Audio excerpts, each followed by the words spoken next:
pressure? No, when you took two 2-liter bottles and you had this little piece that goes in the middle and you shake them and it creates the tornado vortex. You ever never did that with two liters? You can just do it with... Oh, I know what you're talking about. Yes. Yeah. It's not that cool. Do you know how many spiders are in this room? Is that why this was in here? Yeah. That's literally the only reason that water bottle's Can sitting I see there. it? No. I'm not joking. I was sweeping in here earlier. How many? Well, there was like 7 over there in the corner over there. We're in a barn. It's a bunch of larvae of something in here, too. Don't say larva. I'm sure there's spiders under the table No, next to your let's not knees. do that. And I'm barefoot. Oh, look, that just fell off. There's probably spray for bugs around here. Yuck. It is a barn. I mean, who's going to be the first person to stay in here's the question. I don't know. I guess Dan or Josh. Are you ever going to send anybody out here? Like, everybody gets With this. the larva? Depends on Hillary. That's Hillary's call. Yeah. So if somebody knows they're in, like, I guess you can't call it the doghouse. They're in the barn. The barn house. If you're in the barn with Rich or Hillary, you're in the barn. You're staying in the barn. Do you want to tell us how you got into the ER this week, Silver? And decided not to tell anyone about it? Jim just disappeared while we were swimming the other day. No, I really don't want to tell that story, really. It's going to go out there. I'm just still so sad that hopefully I believe in the that's future, a HIPAA violation. It is? I don't know. You're not a medical professional and you didn't share any information. No, like I died. Well, I didn't in the workout. I completed the workout. I was swimming. With I don't paddles? swim a lot. I don't swim a lot. Silver You gotta loves stop with the paddles. I'm I'm working- calling you He out loves in that. public. You gotta stop with the How I does can it stay not hurt floating your- with the paddles. But it doesn't hurt your lats is the question. I feel Swim strong. some without the paddles, bro. You know what's, Did you they know what's offend you? happened? Yeah, there's just he always wears the paddles. You know He what? swims pretty far. With Do you paddles see all how the big time. his lats are getting? I swim like the other day. So the little hand paddles, I swim with them. I go faster. I can't float, people. Neither can I. Well, but I'm not Rich Froning. Do some kicks or something every I once in a try while. to kick. This is my problem. When I'm in the water, I can't get the kicks to be like rhythmic with my hands. Well, it's not going to work if you keep using the paddles. So the other day I was swimming, and I'm like, I usually do like a quarter or half of what they do in the pool. These two guys are like fish. But I took them off, and I almost drowned. I mean, thankfully the pool was 4 feet You deep. didn't Otherwise, I would have. drown. It was weird because I was just using my hands. Imagine and then, that. You get used to something, you take them off, they didn't work as well. So I went for it, though. I went for it in the workout. You guys were doing your thing, and I decided I was going to swim 1,000 meters without stopping. And you did. And I did. And it was great. And the last 150, I was. Did you warm up at all, or did you just go straight? I did. Oh, okay. I did 500 for warm up. Okay. Oh, that's a good I did warm-up. like 500 in 100s, and then I went for it. Went for it.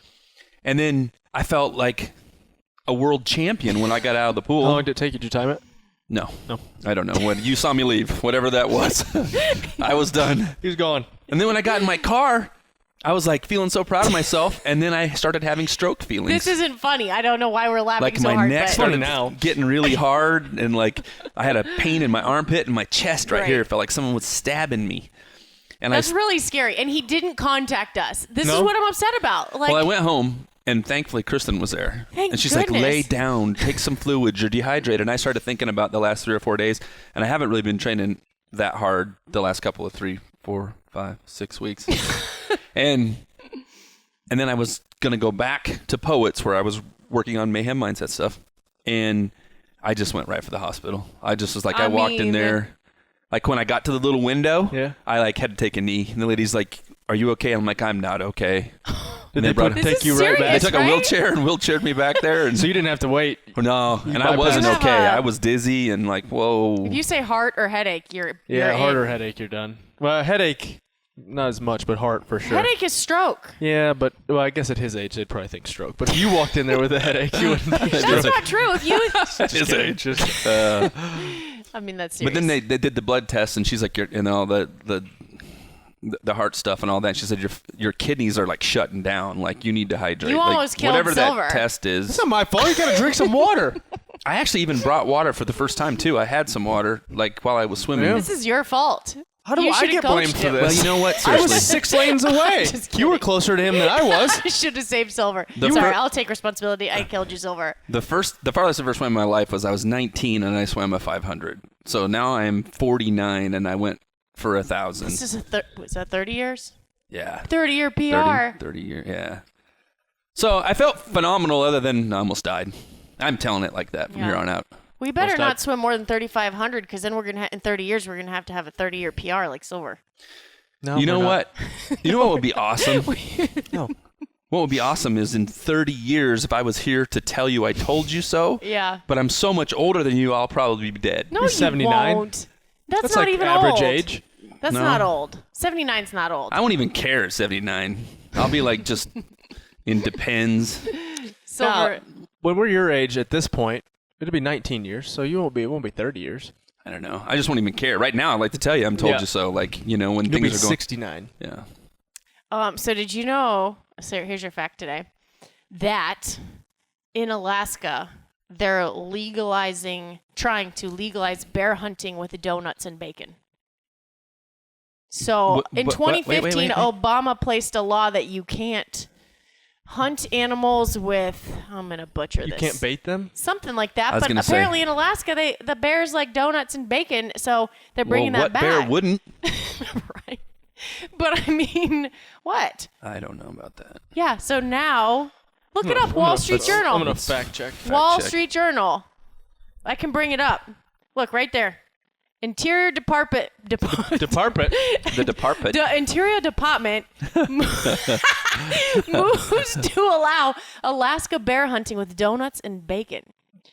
These and other hunting methods condemned as cruel by wildlife protection advocates had been outlawed on federal lands in 2015 under Obama.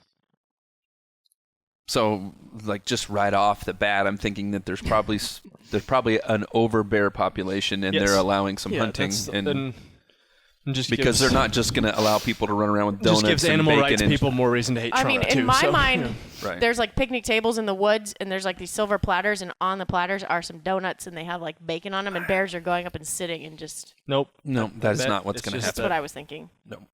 Anyway, Basically, you're just not allowed to bait bears. Right. Is what Why? They weren't allowed to bait bears because you can't bait any animal. It takes the. It's not fair. I see. Hunting is supposed to be. How would It has some rules. How would you bait a turkey? You put some type of seed or What's your corn turkey or seed? whatever. Yeah. They won't let you use like an electronic call, so it mimics the turkey Yeah. perfectly. You Wow. have to use like one by hand, and there's some rules. There's some rules. It's hard to be a caveman. I got it. Yeah. Okay, you ready for today's topic? I thought it was very appropriate. I don't know if cavemen actually hunted turkeys. Why not? I don't know if turkeys were around. Yeah. I don't know what they're. What do you How think? would you- Something evolved into a turkey randomly over like the last 100 years? I feel like turkeys have probably. But you could fact check that. I When did don't think cavemen have been alive in the last 100 years. No. Actually, No, there are no cavemen around No, here. I'm saying that Not in turkeys the last didn't 100 just years. show up. 100 years ago, what do you think a turkey came from? Just randomly something so you're evolved thinking into. cavemen were around 100 years I'm ago? telling you, no, that's not the argument. With I'm George just saying. Washington, that's a couple hundred years ago, but I'm saying turkeys didn't just pop up out of nowhere. No, you're not. Who can you mediate this? nope. I don't even want to be involved. Tell them about the strawberry you ate from the garden. Oh, It had a tumor on it, Excuse me. so I took Why that are you tumor off, slandering this? and then he was here. It wasn't a tumor. It was a dirt It had spot. a defect on it. it did. It was. Had a black spot on it. I Yeah. ripped the black spot out. It looked fine. Is so this that I- thing 3/4 the way full, or is it a smidge empty? No, that's completely full. Actually, it's not even been opened. If you had a Was sip, that like- is there a little bit empty, or is it almost full? That was almost your full. attempt at a Yeah. think positively analogy. It had a tumor or some black spot It on was it. the first thing to come out of the Let's garden, talk though. about the taste. It tasted delicious. Delicious. After I spat on it to get the dirt off. Yes, you did. Excessively, by the way. There was a lot of dirt on it. There was. You made it happen. Those peppers were not ready.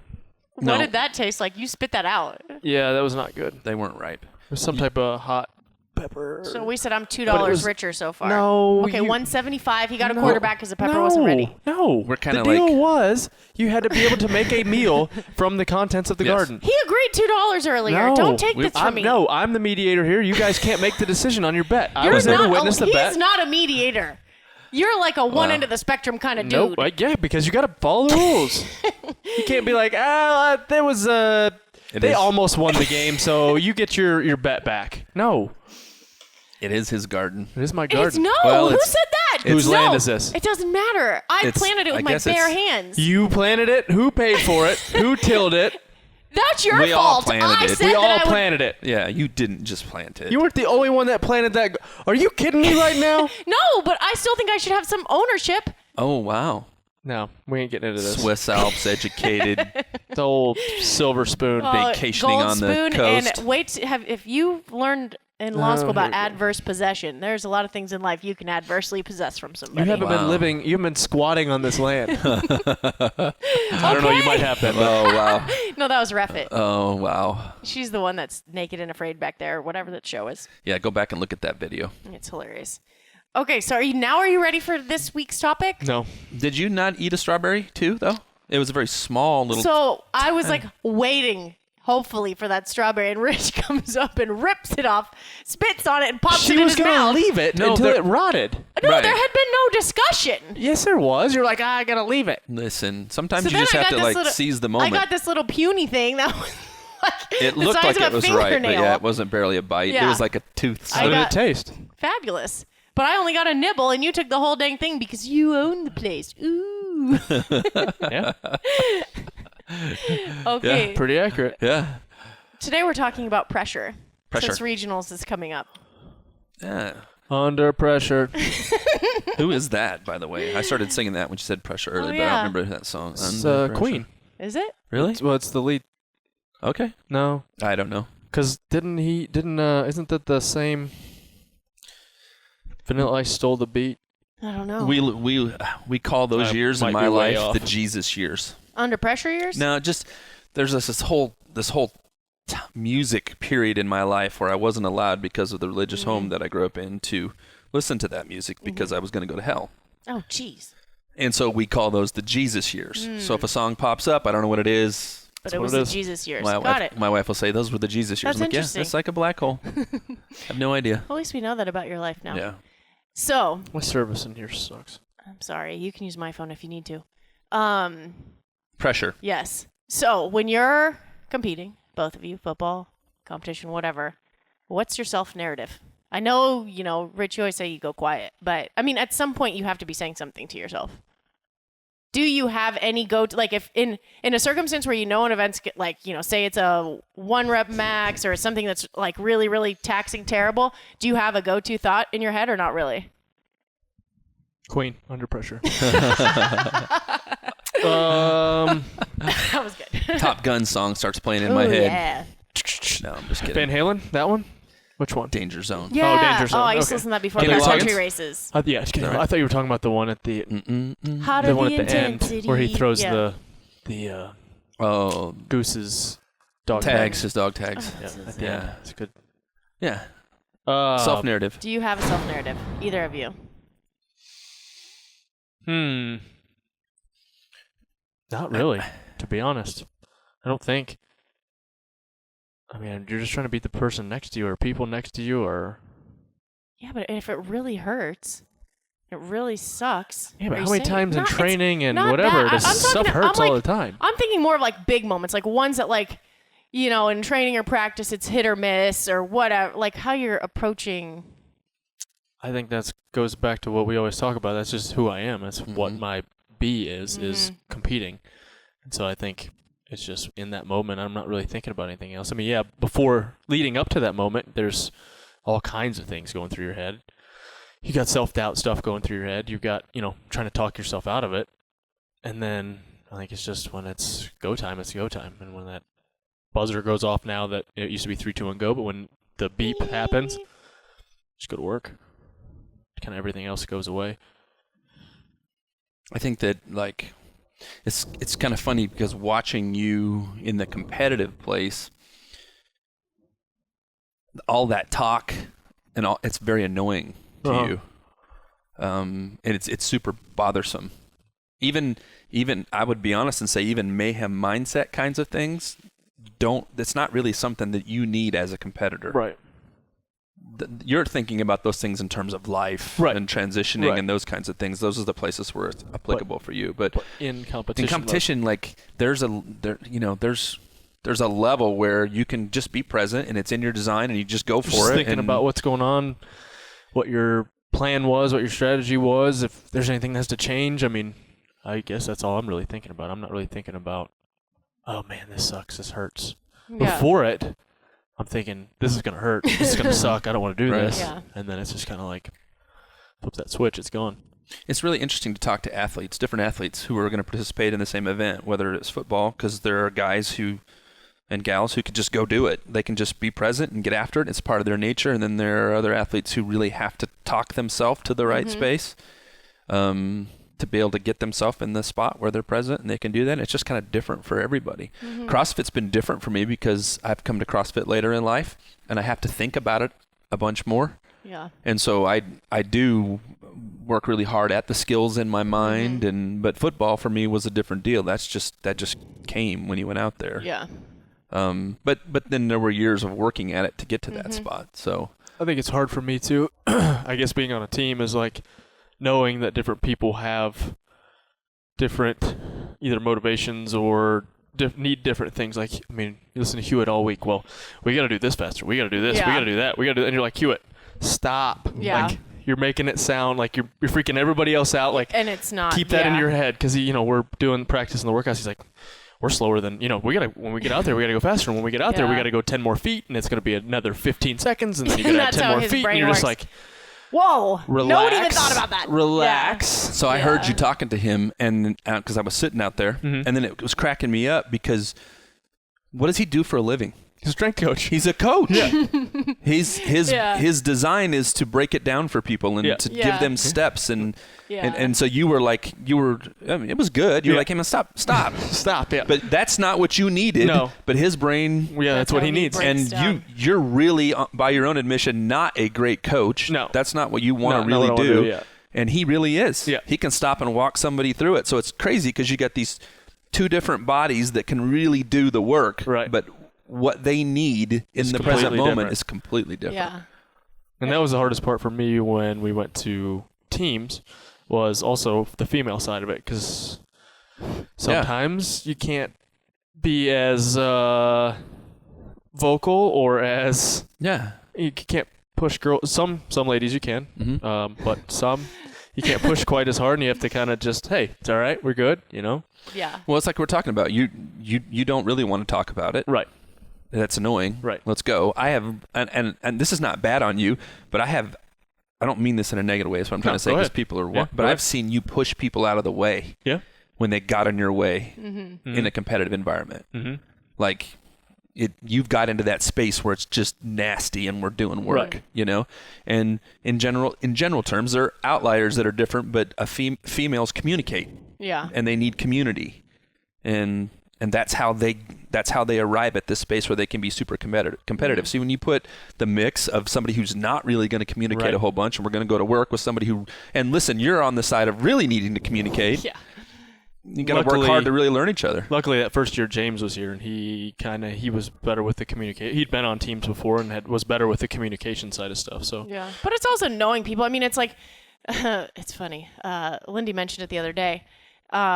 That year at the games, like if you would have said to me what you said to her, but that's exactly what she needed to hear, rope climbs.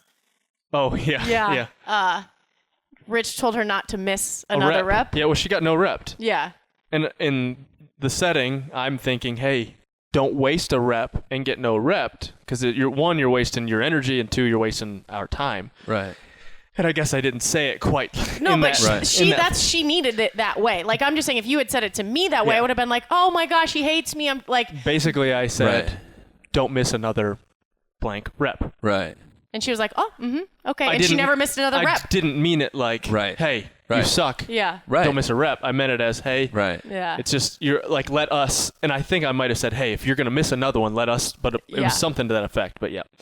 She's a great example too, that she was a high level collegiate team sport athlete, soccer player, and she's had experience. I've actually talked to her about it, with coaches, male coaches that communicated really well and other coaches that didn't. And so she's really learned to adjust and capable of filtering and knowing what that was immediately. Right. And she also has that, when it comes time to compete, that same kind of nastiness that's just like, she can go, well, you guys know how she gets, man. She gets into it. Yep. She's full on loud and going to work, and she's ready for those big moments. Yeah, for sure. Yeah. Okay, so what is your narrative? I have I have a self-narrative, but it's like, it's my... Butterflies and rainbows and yeah, just... Cloud Cuckoo Land? No. It's very, very distinct. What's that? I don't No, if you asked us. We talked about it a little bit this week. Yeah, but it's so personal. What? What makes you go on go time is like, that's like personal, kind of, no? Okay. But you just asked us about it, so we insist that you talk about it. Otherwise, I'll tell it because I know it.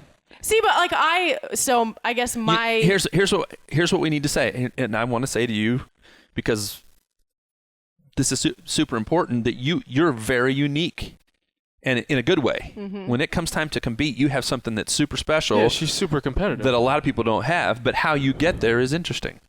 Well, I mean, the thing is, it's not relatable to everybody because everybody finds their why and their purpose and their higher power differently. But mine is directly correlated to my faith.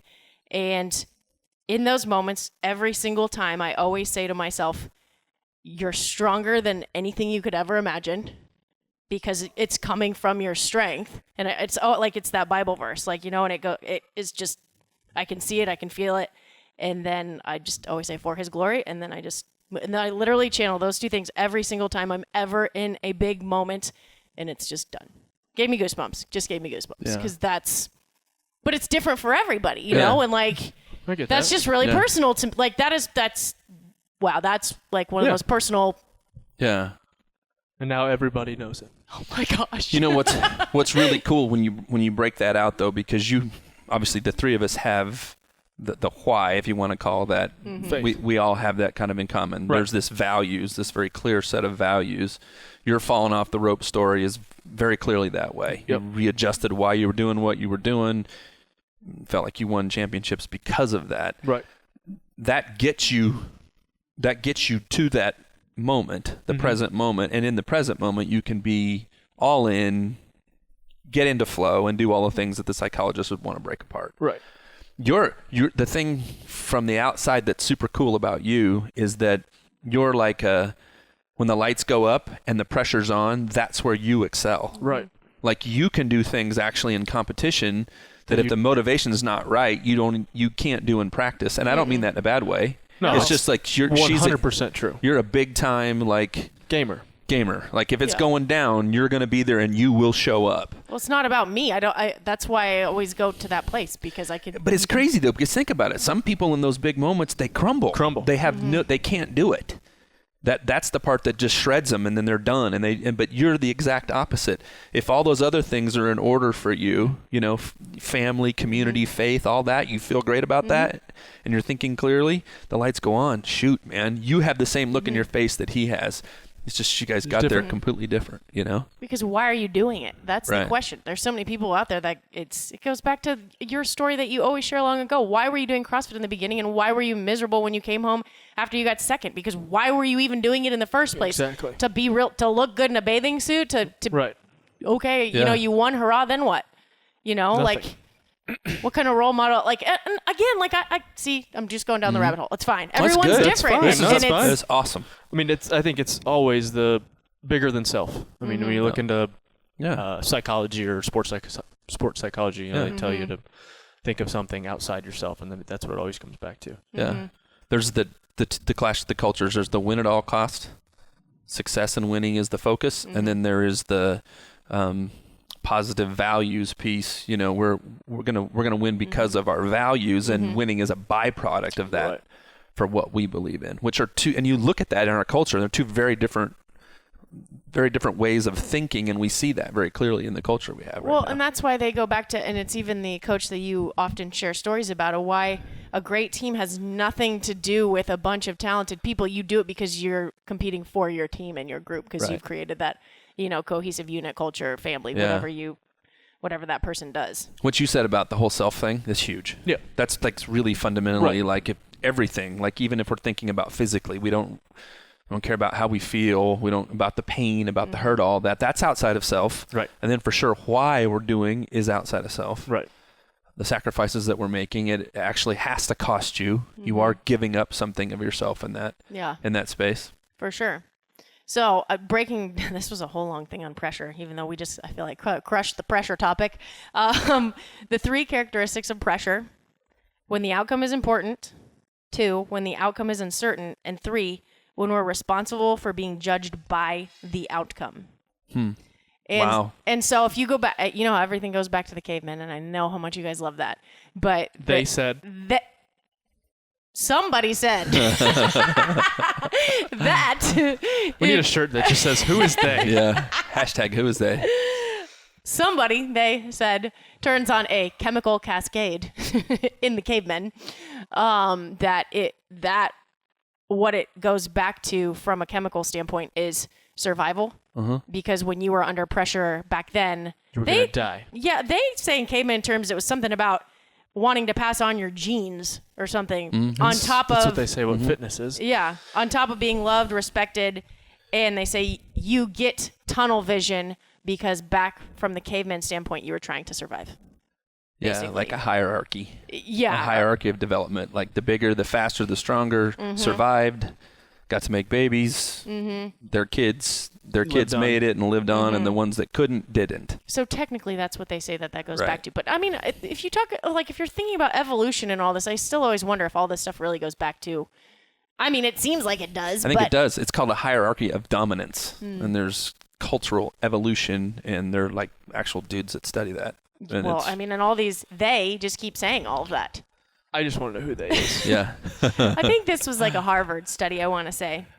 But then they also say the other aspect, so then they go through ways of like how do you combat pressure and how do you combat what happens under pressure. And this guy, tell me what you think about this, because I really don't know how I feel about this either, because I was like, we talk about being game day athletes, This guy says that it's true, and you can look at Michael Jordan, you can look at all the baseball players. He says pressure actually does negatively affect everyone, and it's who basically mitigates the pressure the best who excels, which in my mind is just a more negative way of saying still you perform under pressure, meaning you're mitigating the physiological effects.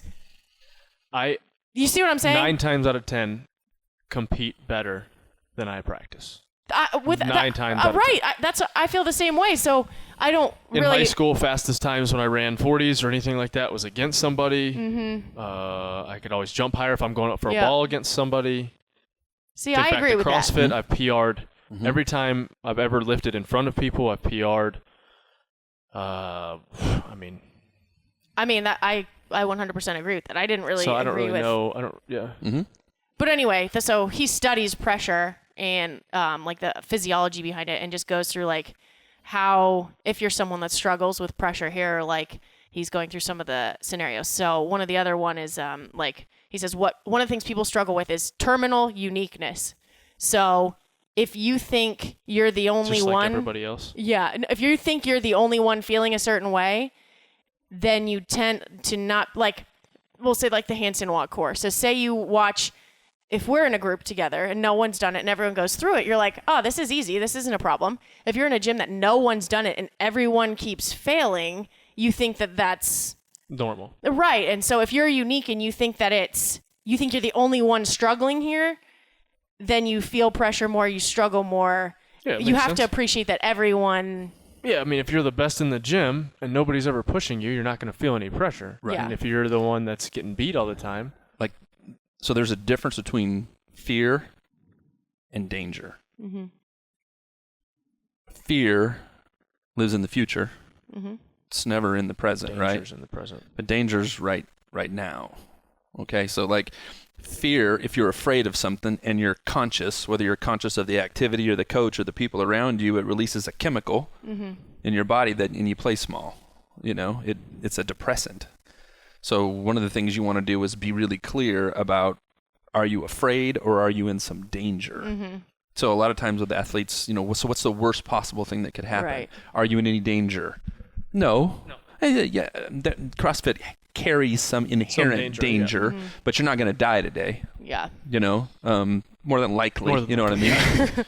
Let's hoop nut. It's not like you're going to war. Right. No, Yeah. not at all. Where those stakes no have way. completely changed. Right. You know what I mean? So when you can kind of separate that kind of stuff out, and then there's this idea that you're talking about, and it goes back in the Mayhem Mindset game to, am I enough? Mm-hmm. And you can kind of decide, like, 8%, they say 8% of what you're afraid of actually comes true. Wow. So a very small percentage of anything you're afraid of actually really happens. So all those things help you bring your mindset to the present moment. This is what we're talking about. You don't have an issue with that. You go up, you look at the bar, the horn goes off, and you're really there, and you don't hear anything else. He's immediately in what they call flow. He's there.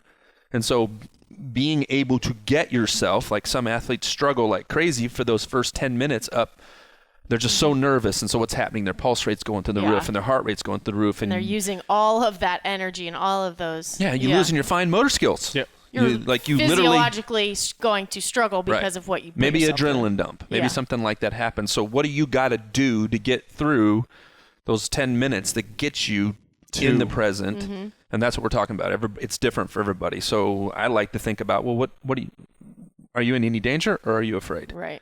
And if there's really no fear involved, and we can kind of figure out what that is, then man, you can begin to think about your values, that this is why I'm competing, or think about an object. You know, you if you're focused on an object, you know, in football, like I'd have the guys look at a flagpole. Pay attention to the flag. Well, if you're paying attention to the flagpole, you're not thinking about all the crazy thoughts in your head. Yeah. Or having put a wristband on, something that had their values on it. I love lucky items. Oh gosh. But think about everything's lucky to her. But that's something that lucky wristband. If it works.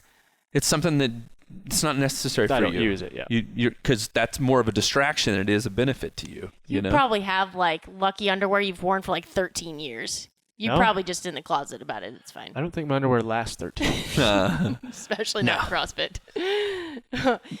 So how does pressure show up for you guys? Like if you are like being able to harness it is huge. Like what you're saying. Like obviously the people that can do that don't go out there and crash, you know, but like when you're like, so they were just discussing pressure and like actually how, you know, physiologically it shows up different. Like some people it's butterflies, some people it's sweating, some people your forehead gets hot sometimes. Like, do you guys have like, you know, when like you're about to walk on a stage in front of people or? Well, I think my armpits sweat like crazy. Yeah. I think first you got to figure out where pressure affects you. It doesn't affect me in CrossFit because I'm not competing for anything. So it's not like I'm just going to go out there and do me and see what happens. Before a big football game, where did you feel pressure? You know, where I really feel pressure is getting it in front of people and talking in an environment that it's something that I don't care to talk about or I don't know a lot about. Yeah.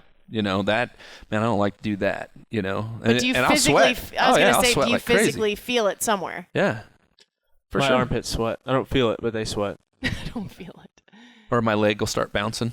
Yeah. I'll start moving a bunch. You don't necessarily like to talk in front of a bunch of people. That's not your favorite thing to do. No. I'm you can do it. Comfortable with it, but I used to hate it. Same kind of thing. It's just you kind of get what happens. You start breathing deep, you know. Start fumbling a little bit. Yep. And then you're done. Then you're done. I get butterflies, but then Where do you feel pressure? You don't feel pressure. No, I mean, but it's competing.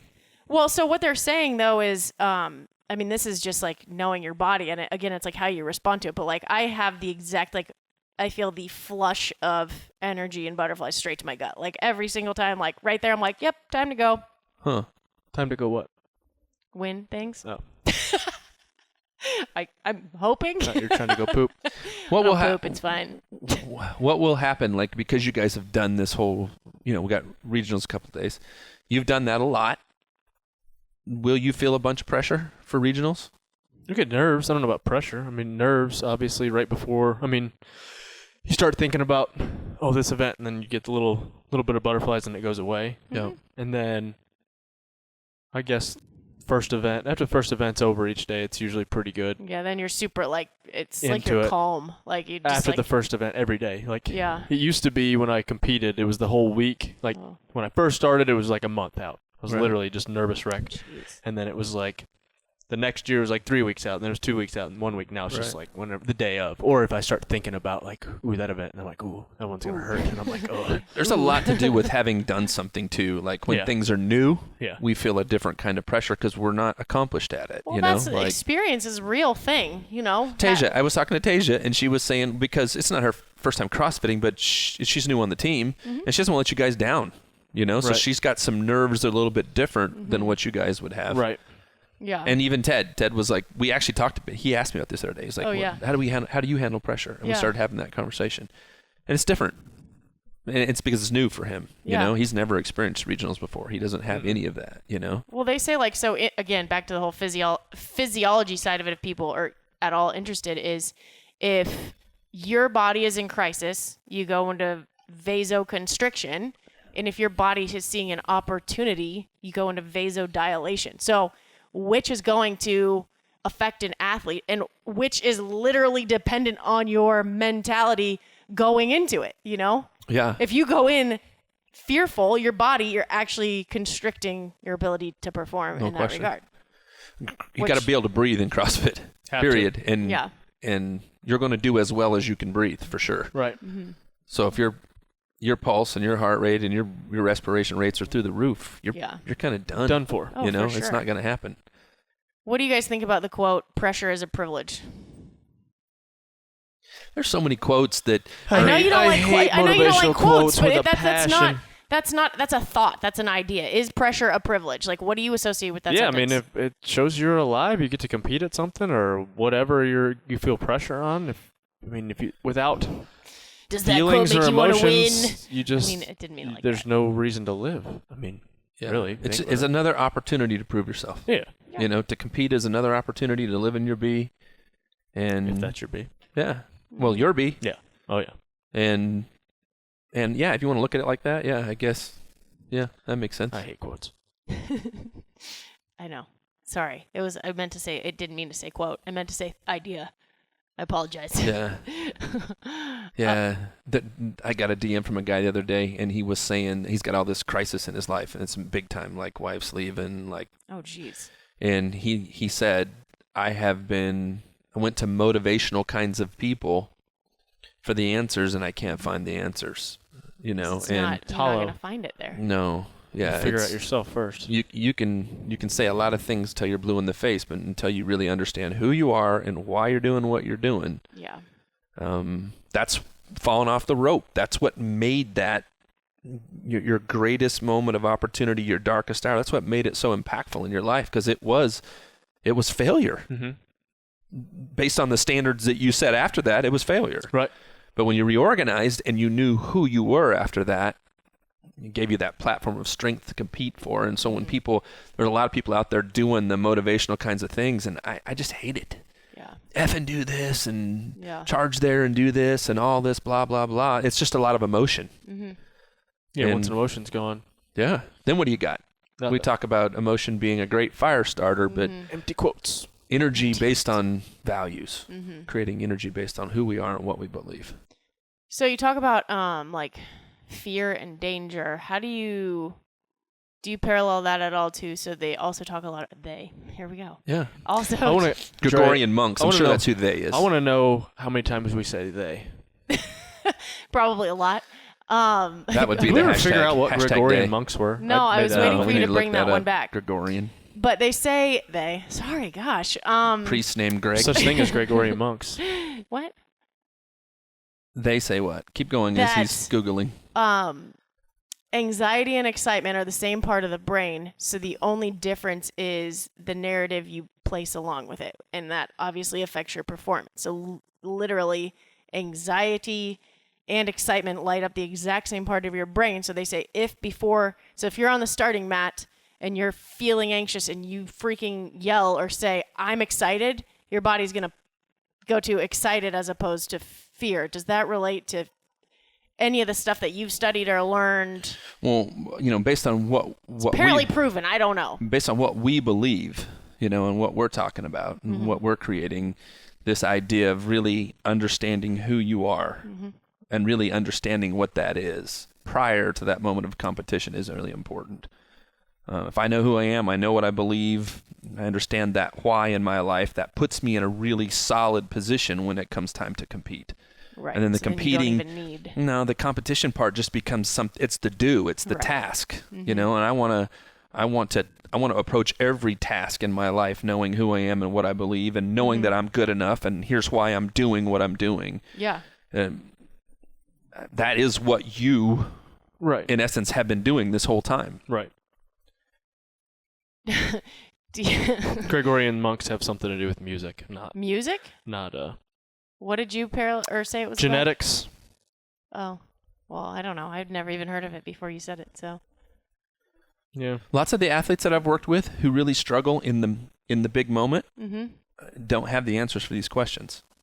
Right. I mean, They don't. I think that there's huge value to. That's why I'm bringing them up, because I think that there's actually a lot of people that if you're not wired that way and you don't have that, then you're not gonna know how to do that in that time. In your greatest moment of opportunity, your darkest hour, will you be enough? That the mayhem mindset goes back to that. That's the question. You have your faith, and your faith tells you you're enough. You're 100% enough as a human being. It allows you to go into the moment and put it all on the line. Yeah. That space where you could completely fail. You may win, you may lose, but you still have this basis of who you are that really matters. Yeah. He competes the same exact way. Yeah, for sure. And I mean, I think body language. Lakeland. Hey. I think body language is a reflection of that too. Like, do you believe that the way you act and hold yourself and carry yourself going out to do something actually affects your performance? Yeah, for sure. You know? Absolutely. You can't be 100% who you were created to be and be worried about any of these details. Yeah. You have to be absolutely 100 present and committed in that moment for your body to be in flow and to be operating at 100%. If you question any about of that, who you are or why you're doing what you're you doing look like, in the middle of what something, someone's going to say, what the crowd's going to think. But do you believe you can trick yourself? Because they say that, according to the feedback loop, that if you smile, you're going to feel happy. If you frown, have you ever... No, turn that frown upside down. You guys aren't girls. You've never cried in a mirror before. Absolutely not. I have not done that. No. I've cried, but never in a mirror. I'm not saying I have, but it's saying like those things, like if you smile, if you guys were forced to smile right now, you'd kind of feel happy. Nope, I tried. Are you happy? I'm you feel happy. happier? I'm happy. And if you frown, you'll feel sad. It is. Happy. It's true. I mean, I really think there are lots of, I don't mean this in a bad way necessarily, but a lot of mind games and a lot of things that people do to get in a position to be able to perform. And everybody brings a different level of that. And I've worked with all kinds of athletes over the years who we could create tools for them to use that could get them in the present, and they could compete. And the more you practice at that, and the more authentic it is, and the more real it is, and the more you grow, the more present you can be quicker, and you get to the place where it's actually annoying. Yeah. When you get around somebody who they're going through all that emotion and all that fight and struggle to get to that space, it's a challenge. Because you just want to go. You just want to go be. Yeah. Yeah. Well, I feel like most of this conversation is probably boring for you because you don't have to do that at all. But there are a slew of people. There's people I think it's beneficial that have to like go sure. through this step by step and have this like kit and tools, because otherwise they're just in a dark place and they can't perform. Yeah. I think it's way valid and really important, and everybody's different, and we absolutely need to create tools like that for life and for competition. Yeah, exactly. No that's question what I was about going to that. get at too. So back to the same thing. Do you think there's a difference between a response and a reaction? Kind of goes back to your whole reaction, and I guess split second. Response would be a more. Yeah, like if you're hitting a fastball, it's reaction. that's going to be a reaction. Yeah, and you're going to have a response is the you get punched in the neuromuscular face, what are you ability to gonna do that. Yeah. And that's going to happen. So a response is more calculated. A reaction is, I mean, the way I think of it. No, I agree. I don't know if the correct. I don't know if that's the correct terms, Well, but that's what I think of it as. That was one of those speakers that I was listening to. He was a CEO at Nike for like their design team, but he's just done like incredible things. You can't say globally. Nike on this podcast. I mean, I'm just kidding. Not Reebok. I don't actually know if he still works there, but he's just really inspiring guy. But he was talking about the difference between response and reaction. A response being strategic, intentional, meant to have someone understand like your true disposition, whereas a reaction is like if you're emotional. If you're completely in flow state, you're present and you're in flow state. In my mind, a response wouldn't be correct, right? A reaction would be what you were doing, fixing the bar, balancing your weight, getting up the rope the right way, surfing, whatever it is that you're doing. Those are reactions. And a response, if you don't have it figured out, may come out of emotion. And if you are responding out of emotion, a lot of the times it's going to be wrong. Not wrong, but maybe not the best choice. Whereas if you have it figured out and kind of have your values figured out, and you can make a response not connected to emotion, that's what you want. I wrote a little blog about when we did the Mayhem Showdown, Throwdown, and one of the workouts had a bunch of overhead stuff in it, and I ended up like strict pressing at the end when I got really tired instead of getting under the bar, you know, there was 2 or 3 reps that I left out there because it's not a motor skill for me. I was tired and I was trying to respond, if we use the definitions that we've created here, instead of reacting when I was physically capable of moving that weight. But when I got tired for whatever reason, because that's not a motor skill, I went to strict press instead of getting under the bar. Right. Yeah. You know? And I thought about that, and there was a picture of myself later that Dre had taken, and the picture looked really cool. It was a really cool picture. You know, you got all your muscles, and I was immediately frustrated when I saw the picture because I knew that was a strict press, and that's not what I was supposed to have been doing, and I left those 3 reps out there. Right. Yeah. So my response wasn't right. I wish I would have reacted in a way that, you know, I had developed the motor skill to where I could have got those 2 or 3 extra reps. And does that make sense? Yeah. Yeah. Ooh, that's definitely challenging too. So he was segueing into how do you learn how to deal with suffering? He was relating this to like his success and life. I think you just suffer.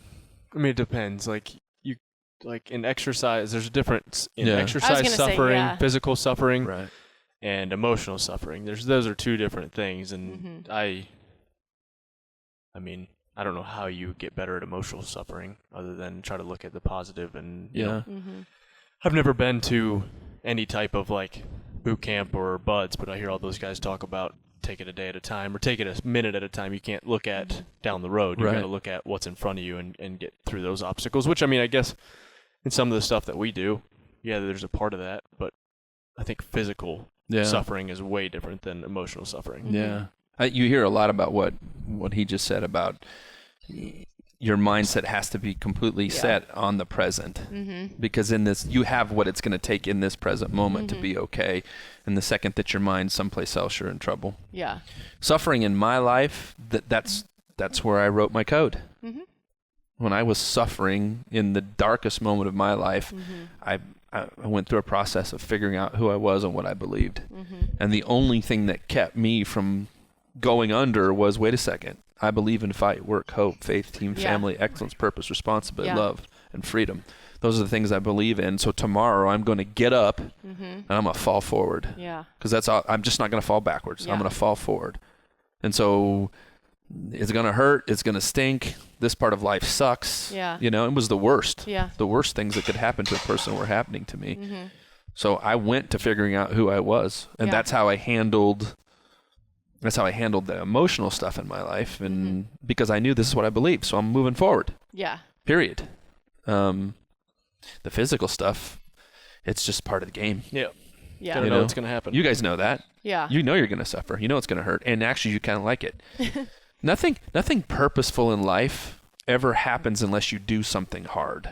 Like the things that last for forever, it came from doing something difficult.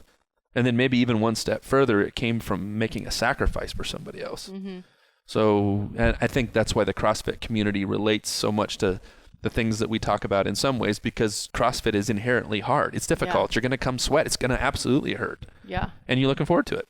Absolutely. I mean, the same guy, he was talking about how suffering is a way to keep you humble, which is, absolutely true. You know? I agree with that. And I think he was obviously talking about it more from like an emotional and like getting through life standpoint than, just like going and like hurting in the gym. But I still thought that was... We live in a culture that avoids pain, period. You know, that they stay stuck in the matrix of emotion and trying to feel good. And sometimes you don't feel good. Yeah. But you got to do stuff anyway. There's nothing physical. There's no physical gains you're going to make without being in pain and suffering. No. If you're going to get better. That's adversity that we run at and that we even create in our lives. Yeah. You know, that we're... And shoot, there isn't, as a human being, there's no way around, like, bad things happen to good people and good things happen to bad people, and that's part of life. Yeah. And the reason why I can walk through life is because I know what I believe in. Yeah. So absolutely. whatever I have to face today, I'm going to face good or bad with those same. I mean, I literally made a commitment in those horrible moments in my life that I was, this is where I'm at, and I'd rather just be dead as to not move forward. Absolutely. And I was going to do this or be bankrupt. That's where I was at in my life. Yeah. And that was only because of the values piece. So Yeah, for sure. if you're relying on emotion and feeling good, you're screwed. Yeah, because it's not always going to feel good. Yeah. Ain't going to work out. Yeah. One of the other things that he was talking about was that I thought was really cool was you can't have a testimony without a test. Yeah. Which is exactly like what you're saying. I mean, how could you have created this mindset program or these aspects to your life? Yours was 100% based on your own trials, suffering, and experience. Yeah. Which is huge, which I think brings a ton more meaning to it and experience than anything else. Yeah. I think about you, one of the things that for me right now that I marvel at when I watch you is going down the rope. Because you're so fast and you just fall and then you catch yourself. And I'm trying to do that and I'm suffering. Like I have rope burns on the inside of my legs, on my hands. I don't get them on my hands, but my legs. It's two different types. I'll have to show you after this, but yeah, with my feet, I don't get burnt. Right. When it's on my legs, depending on the number, I'm more likely to get burnt. Right. But in order to get there and to get good at that, you're going to suffer. You don't get that on day one, right? There are going to be rope burns, and it's going to bother you when you get into the shower, and I'm trying to learn it. Mm-hmm. But I watch how fast he comes down the rope, and can you imagine what you could do in a workout when you're coming down the rope twice as fast as everybody else, and then back up the rope? Life's the same way. Mm-hmm. Like the things that I believe are truth in my life, I didn't learn because I was so smart. Mm-hmm. I spent 20 years screwing it up. Yeah. Absolutely messing it all up. And now I know what I believe is the truth only because I've got those scars, and I'm looking back to measure how far I've come. The past is not in my present or my future right now, but for me, man, I don't even like really talking to people who don't have scars. The people who haven't come through life the hard way. I don't know how to relate any other way. I'm not saying bad on anybody. I just don't know how to relate to that. Right. Silver spoon. Gold. I'm just kidding. Yeah. It's fine. One more. Yeah. Where are we at? There. Oh, wow. 53 minutes. Almost there. Hey, Lakeland. What's up, beautiful? Say hey. Go say hey to everybody. Talk here. Say hi. Last question. Last question. It wasn't a question. It was a give me your thoughts. Oh, give me your thoughts. Break down your insecurities to continue to grow your skill set. Do you ever do that or apply that to yourself? Yeah, for sure. Well, for me, the easy one is when I was working with Rich, when we started working through my stuff with him, he said to me, he's like, I'll do your stuff, but then you got to come work out. That's what he told me. And I'm new at the CrossFit thing, and I'm not him, and I'm not you. I can't even do what you do, I literally... He got mad at me one day. So this is what I turned around and left when I was supposed to come to the gym 3 different times. And I have not been, as an adult man, I have not been put in a position where I was intimidated in a long time. There's not a whole lot that really worries me. But I was going to come to the gym, and he wanted me to do, and he was going to scale it for me. He's not expecting I'm doing what I'm doing. Right. But I absolutely did not want to be in the same room with you guys. Mm-hmm. Just did not want that to happen. And I turned around and left 3 different times, and then finally used all the skills that I'm talking about to get myself in a position to walk through the gym when he told me to come. Mm-hmm. Rich Froning said, you come. If I'm going to do your stuff, then you're going to do my stuff. And then, I don't know if you remember, but I was over working with the bands on my shoulders one day, and I said something to you about being uncomfortable, and you stopped, and you pointed your finger right at me. You said, I would not have told you if I didn't want you to be there, and now we're not talking about this anymore. And he just walked away. Yeah. And I was like as I'm a grown man who's done a lot of stuff in life, and that spot really, fitnessing with you guys and in the same space with you was really hard for me until I figured out, oh, wait a second. I'm not here because I'm a great CrossFitter. That's not the point. That's not what the value is that I bring to this. This is the space where I'm all in adversity now, and I'm struggling, and I'm fighting, and it's really good for me. But I'm enough. Yeah. I'm not even being expected to compete like you guys are competing. Yeah, for sure. So for sure, that's an easy one for me. That's the realest one. Thanks, Daddy. You're welcome. Ask the question again. Oh, it was his first statement at the top. Do you do like? I mean, like I. Yeah. No, just where you are insecure and you're growing your skill set. You know. I want to watch this on iPhone. I mean, I kind of think that's like a thrill. Like, I actually get like when I see there. Of course, we all have like vulnerabilities and insecurities that we'd never work on because it's uncomfortable. Right. But for if I'm researching or curious about something, or I recognize something that's definitely needs work, I get excited to want to at least not that I'll necessarily always finish it. Like, I'm still trying to study world history, but it's a work in progress. I wouldn't call it insecurity, but what about like this transition for you? I mean, public speaking for sure is something that I don't enjoy and is not a pleasant thing. So doing those or speaking has a little bit more has helped with that. I think, I mean, like you're saying, the stepping up more in the business side of running Mayhem has been something not way outside my comfort zone, not something I enjoy, having to like sit down and actually plan and luckily having Ellie help with that has been big, but that type of stuff is not it's not what I enjoy doing. I'd rather be out there working out, doing whatever. So that is not something I'm confident in either. You know, it's like I don't know what to do. I just kind of. And sometimes it's not. Sometimes it's, you'd rather be fitnessing. Yeah, for sure. Now you have a really big business. It goes back to intentional. Being intentional. And intent is something that I need to work on, which we talked about. Yeah. I mean, that's just a part of life, right? Those new things, those transitions. But it's just like fitness. You become more confident in whatever you're doing the more you do it. That's right. And that's the whole thing. I mean, I love that phrase, make what's uncomfortable comfortable, and what's comfortable uncomfortable, because there's so much value in that.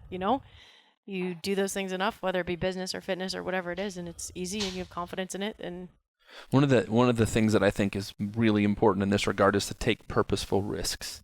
We have to be risk takers. If you're not on the edge, I'm not talking about being a dumbass. Right. I said purposeful. Right. Ones that are connected to your values, but we've got to be able to do that in all areas. And I agree. Agreed. Whether it's business or fitness or whatever. Otherwise, I don't know. For me, I'm going to die. You're not going to grow. Yeah. You're going to stay still. All right. Let's wrap. Leave us some feedback on iTunes. I guess on YouTube. I don't know. YouTube people are usually pretty mean. Who cares? The trolls come out on YouTube. CrossFitMayhem.com. New shirts in the store. Regionals this weekend. Mayhem Mindset coming soon. Mayhem or die. Mayhem or die. Mm-hmm. That's right. It's a great shirt.